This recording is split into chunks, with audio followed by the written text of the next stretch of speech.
Joining us now, Senator Ted Cruz of the great state of Texas. Senator, how are you? Good to see you. Sean, great to be with you. I watch closely, and I'm paying very close attention. It's now every second, minute, hour of every day hating Donald Trump. And then it's the new Green Deal. And it's socialism at a level we've never seen before and with a predictable result, correct? Look, the debate last night. Take a sip of water. By the way, that's your Marco Rubio moment, just in case you didn't know. It happens. Don't worry about it, Senator. It's okay. But the thing is, when you look at the Democrats, you pay close attention, they seem to have a few agenda items. Hating Trump, new Green Deal. Yep. Look, the debate last night, the clown car is broken. There's no brake, and it only steered left. I got to say, that was scary last night. It was scary to see the Democrats, every one of them falling all over each other to get further and further and further left. You saw the Democrats, you just went through it in your monologue powerfully.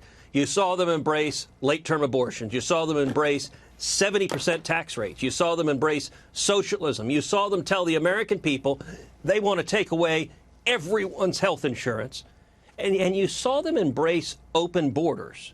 One of the most disturbing exchanges is when several of those candidates began saying they wanted to eliminate the provision in law that makes it illegal to cross the border, that makes it a crime to cross the border illegally.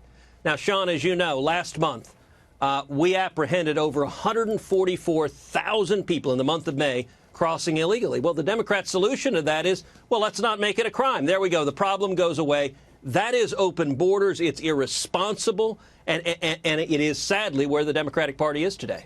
You know, how did we go from supporting Obama's position to it's immoral? And, you know, the guy that you knew, Robert, Francis, Beto, whatever his name is, literally is saying tear down the walls. But yet 90% of America's heroin comes across that border. We're losing 300 people a week in the opioid crisis. Then fentanyl, add that to the mix. I've interviewed these border agents that have spent, over a decade talking about children, young girls being trafficked for prostitution. Yes. 11, 12, 13 years old. And Sean, you and I have both been down to the border together. I'm going to be going on Monday back to the border to really try to highlight the crisis we're having there. Now, we saw some positive development today in that Congress finally passed what the president asked for, $4.5 billion. That includes over $1 billion for Border Patrol. That includes over $200 million for ICE. That's good. But here's the bad news. The Democrats in Congress refuse to close the loopholes that are causing this crisis. They refuse to do anything to fix the crisis. And what that means, I'll tell you one of the most disturbing reports I'm getting, Sean. I'm getting more and more reports from law enforcement of cartels and traffickers renting children, because the idiotic policy that the Democrats have put in place is if someone shows up with a child, that they're allowed to stay. They're allowed to go free. And as a result, you're seeing little children who are they're finding more and more instances where they're with adults that are not their parents, that are not their family, that are strangers to them, but the child is essentially their get-out-of-jail-free card. That is cruel to incentivize kids being abused like that. And you know what? The Democrats on that stage, the Democrats on the stage right now, not a single one of them is willing to do anything to fix it. Okay, so open borders and amnesty is the big part of their agenda.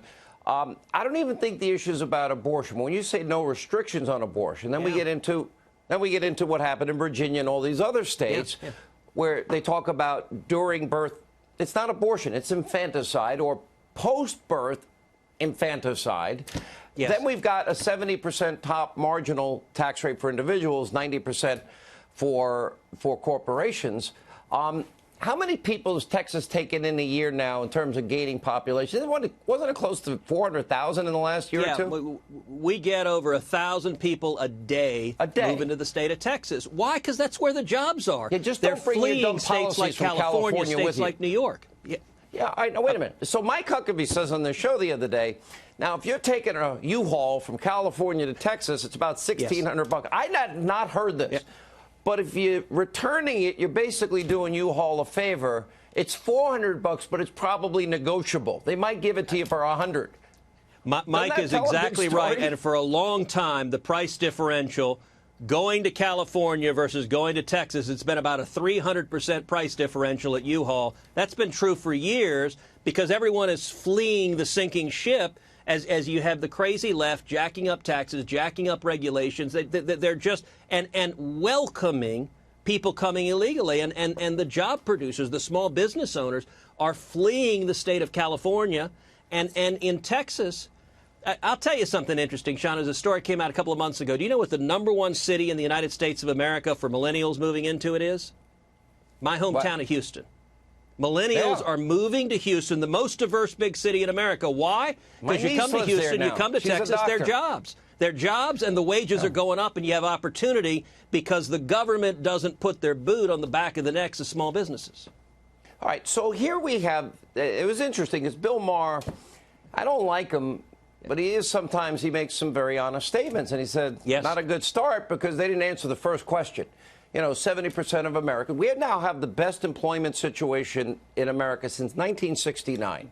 Principles, by the way, that you have supported your entire career, cutting taxes, deregulation. We're now energy independent for the first time in 75 years. The new Green Deal says no oil, no gas in 10 years. And by the way, many of them are buying into this insanity, that the new Green Deal. Now, what would that do to a state like Texas? What would that do to the economy in general if you had a 70% personal tax rate, 90% corporate tax rate? What would it do? Where would we end up? It would destroy jobs. It would destroy opportunity all across this country. That tweet you mentioned from Bill Maher, I did something I don't think I've done before. I retweeted today Bill Maher because his tweet was exactly right. He said, look, the first question in the debate was a very good question. There's a first. 70% of Americans. Cruz retweeting Bill Maher. I like that. But he rightly pointed out, you just said it. He said, look, 70% of Americans say the economy's doing well. Why do you guys think we should change it? And not a one of the Democrats had an answer. We've got, you know this, Sean, and your viewers know this, we got the lowest unemployment in 50 years. We have the lowest African-American unemployment ever recorded, the lowest Hispanic unemployment ever recorded. And what they're proposing, the Green New Deal would cost $93 trillion. Now, it's hard sometimes to understand what a trillion or billion or million. Let me put that in perspective. $93 trillion is more money than the federal government has spent in the entire history of the United States of America going back to George Washington. It would mean about $65,000 per family in America per year. That's where the Democrats are. They're just, look, Donald Trump has broken the Democratic Party. They hate him so much that they're embracing policies that would destroy jobs across America and open up our borders. It's wrong. Hey, we went from Obama, Biden, 8 years, 13 million new Americans on food stamps, 8 million in poverty. Now we have 6 million off of food stamps and 6 million new jobs and the best employment situation since 1969. Senator, good to see you. Thank you for being with us.